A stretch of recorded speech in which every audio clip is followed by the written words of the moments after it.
ବହୁତ ଦିନ ତଳେ ଗୋଟିଏ ଶୀତ ସକାଳେ ଗୋଟିଏ କୋକିଶିଆଳି ଦେଖିଲା ଯେ ଜଣେ ଲୋକ ଗୋଟିଏ ଗାଡ଼ିରେ ମାଛ ବୋଝେଇ କରି ନେଉଛି। କୋକିଶିଆଳି ତ ମାଛ ଖାଇବାକୁ ବହୁତ ଭଲ ପାଏ। ତେଣୁ ସେ ଲୁଚି ଲୁଚି ଗାଡ଼ି ପଛେ ପଛେ ଚାଲିଲା। ସୁବିଧା ଦେଖି ସେ ଗାଡ଼ି ଉପରକୁ ଚଢ଼ି କିଛି ମାଛ ତଳକୁ ପକାଇଦେଲା ଏବଂ ଗାଡ଼ିବାଲା ଏ କଥା କିଛି ଜାଣିପାରିଲା ନାହିଁ। ସେଇଠୁ ଗାଡ଼ି ଚାଲିଯିବା ପରେ କୋକିଶିଆଳି ସେ ମାଛତକ ମଜାରେ ଖାଇବାକୁ ଲାଗିଲା। ସେତିକିବେଳେ ଗୋଟିଏ ଭାଲୁ ସେ ବାଟ ଦେଇ ଯାଉଥିଲା। କୋକିଶିଆଳି ମାଛ ଖାଉଥିବାର ଦେଖି ତା ପାଟିରୁ ଲାଳ ଗଡ଼ିଲା। ସେ କୋକିଶିଆଳିକୁ କହିଲା, ବାଃ, ବହୁତ ବଢ଼ିଆ ମାଛ ତ, କେଉଁଠୁ ଧରିଲ? ହଁ, ଏସବୁ ସତରେ ଅତି ଭଲ ମାଛ। ତମେ ଚାହିଁଲେ ଏହାଠାରୁ ଆହୁରି ଭଲ ମାଛ ଧରିପାରିବ। ଆସୁନ, ଆଜି ରାତିରେ ମାଛ ଧରିବାକୁ ଯିବା। ମୁଁ ତୁମକୁ କିପରି ଭଲ ମାଛ ଧରିପାରିବ ତାର କୌଶଳ ଶିଖାଇଦେବି।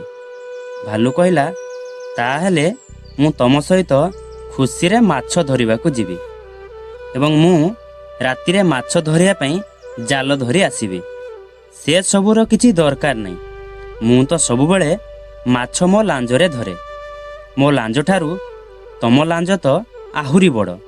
ତେଣୁ ତମେ ମୋ ଠାରୁ ଆହୁରି ଭଲ ମାଛ ଧରିପାରିବ।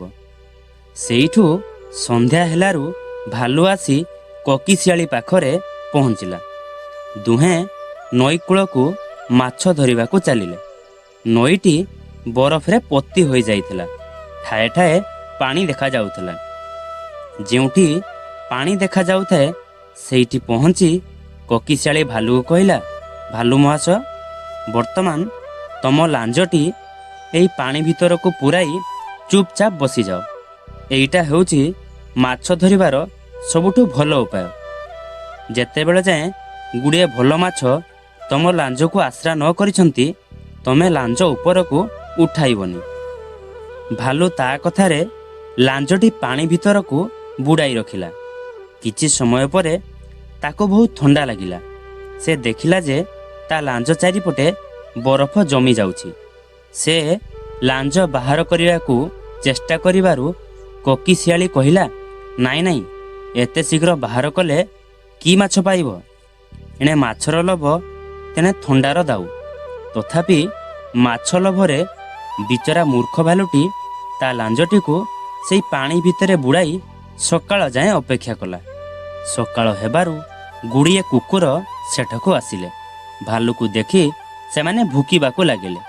କୁକୁରମାନଙ୍କୁ ଦେଖି ଭାଲୁଟି ଭୟରେ ଧାଇଁ ପଳାଇବାକୁ ଚେଷ୍ଟା କଲା। ମାତ୍ର ତା ଲାଞ୍ଜଟି ପାଣି ଭିତରେ ସେତେବେଳୁ ବରଫରେ ପୋତି ହୋଇଗଲାଣି। ପାଣି ଭିତରେ ସେ ଲାଞ୍ଜଟି ବୁଡ଼ାଇଥିଲା। ସେ ପାଣିତକ ବରଫ ପାଲଟିଗଲାଣି। ଭାଲୁ ସେଠାରୁ ଯିବା ପାଇଁ ଯେତେ ଚେଷ୍ଟା କଲେ ମଧ୍ୟ ବରଫ ଭିତରୁ ନିଜ ଲାଞ୍ଜକୁ କାଢ଼ି ପାରିଲା ନାହିଁ। ଶେଷରେ ପ୍ରାଣ ବିକଳରେ ସେ ଦୌଡ଼ିବା ପାଇଁ ଚେଷ୍ଟା କଲା ଏବଂ ଫଳସ୍ୱରୂପ ସେଇ ଚେଷ୍ଟାରେ ତା ଲାଞ୍ଜଟି ଛିଣ୍ଡିଗଲା। ସେ ବିକଳରେ ସେଇ ଛିଣ୍ଡା ଲାଞ୍ଜରେ ସେଠୁ ଧାଇଁବାକୁ ଲାଗିଲା। କୋକିଶିଆଳି ଦୂରରେ ଠିଆ ହୋଇ ତାର ବୋକାମି ଦେଖି ହସୁଥାଏ। ବିଚରା ଭାଲୁ ସେହି ଦିନଠାରୁ ମାଛ ଖାଇବାର ଲୋଭ ଛାଡ଼ିଦେଲା ଏବଂ ତା ଲାଞ୍ଜଟି ଛୋଟ ହୋଇ ରହିଲା।